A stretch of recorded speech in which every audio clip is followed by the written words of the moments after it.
Mura ba niya ko isod? Ulit na si mama today, guys.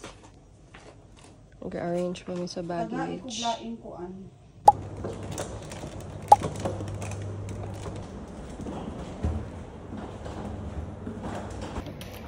Katod na naka si mama sa airport, guys. Hindi na ka ba? Abot namin sa airport, guys. It's 3:50. Na late meg 10 minutes lang. Ready na ka ma? Dili mo hila ka? Eh?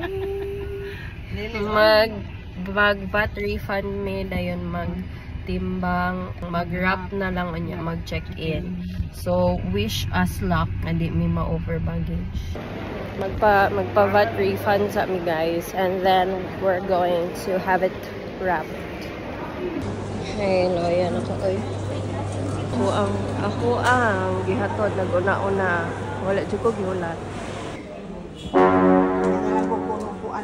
Suko na. Masuko ka ma.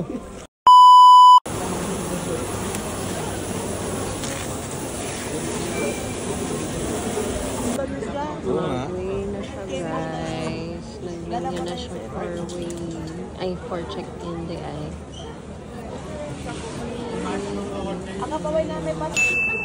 Wow!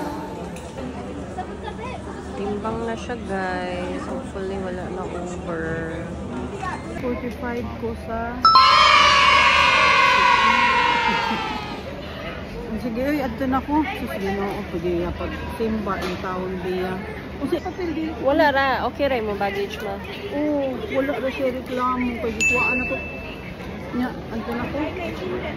Bye! That's a wrap! Muli na si mama.